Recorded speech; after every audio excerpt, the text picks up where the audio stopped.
have arrived next to this beautiful 180SX. Okay, never mind. It's a piece of shit. It's going to be like worth more than my entire life savings. Okay, right off the bat, I've been meaning to make a grid life video for a while now, mainly to shit on them and say how they fell off, because last year's event was a bit of a sore spot and just kind of meh, as they snubbed my little goober from the concourse. Basically, I registered both my car and my dad's RX-7, but they didn't tell me which one got in, so when I pulled up, they gave me crap. "You're not one of the legends," they said. Instructions unclear. I bought a Honda Legend. Or how they would only drift on track for like 5 seconds before going back to constantly racing these weird little fuckers from Mario Kart or something. Mario Kart! Apparently they're called Rushes, Rush SRs or something. They're basically giant go-karts with like motorcycle engines in them. I mean, they're cool and all, but I just don't find them interesting. But best of all this year was a big improvement. No stupid Tesla racing at the end of the event. Probably because of recent things that have happened in the world. Oh boy. Nazis. On top of the increasingly dwindling cast of characters from the automotive influencer landscape. Although T-Pain making a return from last year is pretty cool. But it can never top seeing Rob Daum's 4-rotor RX-7 in person. But there was the Stanceworks K-swapped Ferrari here. Heresy? Or did they make it better? I don't know, Enzo's probably rolling in his grave right now. A new friend of mine showed me a good spot to get footage of the track cars. GLTC is great. It's actually my second favorite event they have at this festival, because all of these cars you could theoretically scoop off Facebook Marketplace right now and strip them out and race them. Although she was more interested in Honda Fit.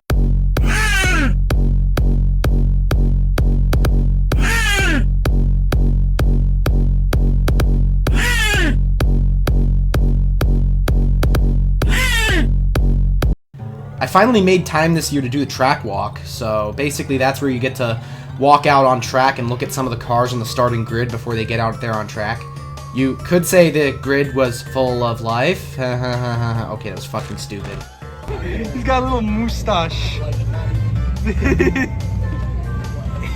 That's nice. Got a Red Bull can for, what is this, catch can? Overflow? Oh yeah, it's overflow tank. Hang on for dear life.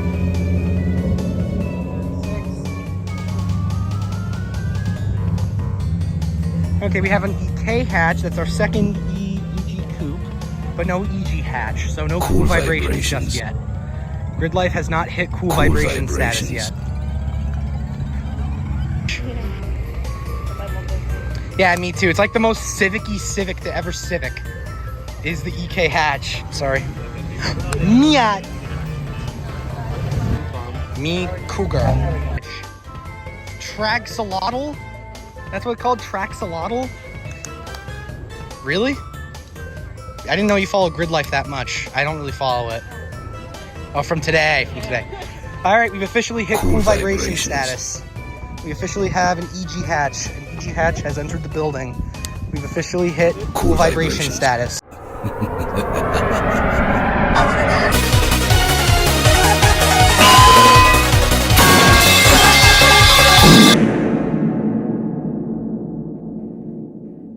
Alright, you came for this, I came for this. Let's just get this shit out of the way. We're gonna show you the drifting.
the only event of the entire year they actually allow full course drifting on track. Actually, I think it's the only drift event of the entire year held at Limerock. And Grid Life 2022 was actually the first drift event I ever got to see in person. But I'm not gonna lie, it feels like something is missing here. They didn't have as many cars lined up for the drifting as they did last year. And there was only like 1 or 2 examples of tandems or other cool stuff, except one guy in this E46 that did an insane 360 by accident, but I missed it like a complete tool. But I bet the clip is all over Instagram right now or something. By the way, follow me on Instagram at Dito03, and follow my car meet, Rides and Ramen, also on Instagram. I don't know, the lack of tandems and quantity of drift cars on track may have been a safety issue. I have no idea. Also, all 3 RX-7s drifting that day didn't have Doritos.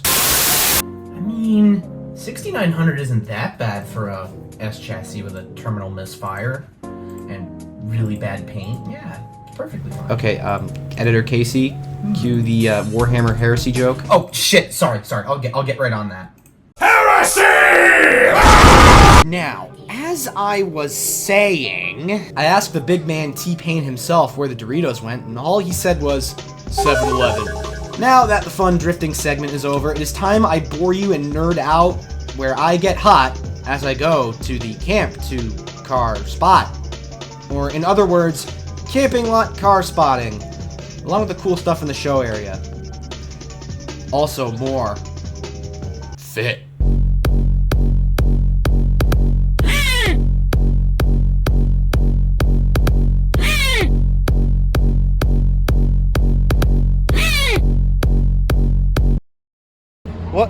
What the hell is that?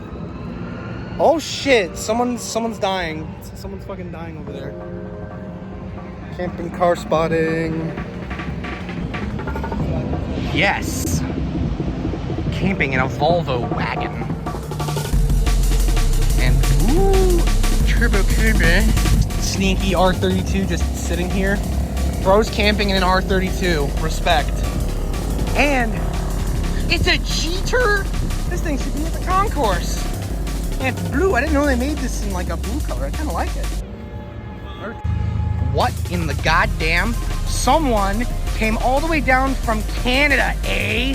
Brought his right-hand drive friggin' Honda minivan. Is this an Odyssey or is this a, what is this? This is Odyssey Absolute, eh?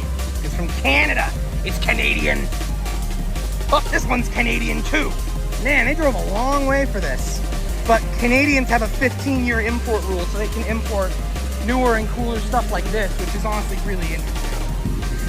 I said I wasn't gonna get distracted, but here I am, getting distracted by the only Cookie S14 here. I'd rather be driving a commodified Komatsu D355A bulldozer.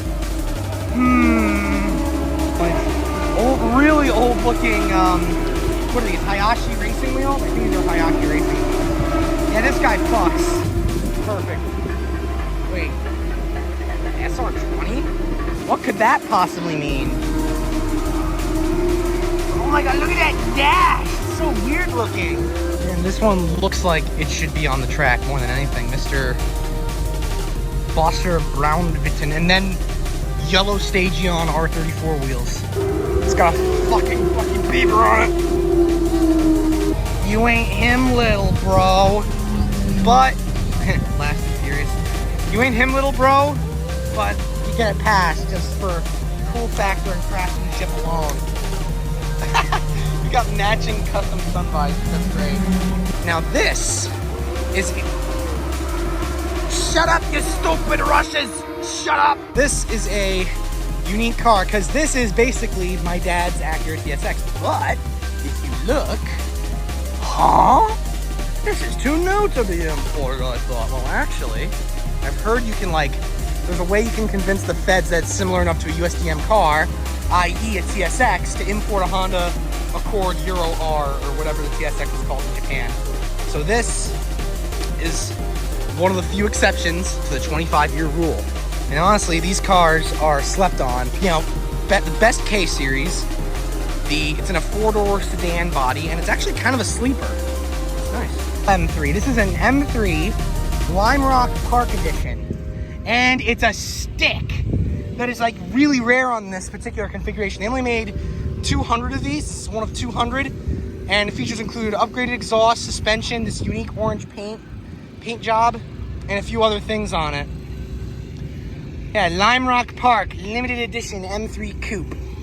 Is that a Trabant race car? Okay, screw the Supras, screw all the rich boy cars. We got a friggin' Trabant race car. Trabant race car. Trabant race car. It's a it's a Trabant race car. It's a Trabant. Oh my god, I still got the original motor in it. Like what? Oh, I didn't know these things had leaf springs in them still. It's a Trabant race car. He's such a little goober. This thing is like so slow around the track, but it's probably fun as hell. Trabant race car, dude. Sweet. Look how much smoke is fucking blowing. Oh.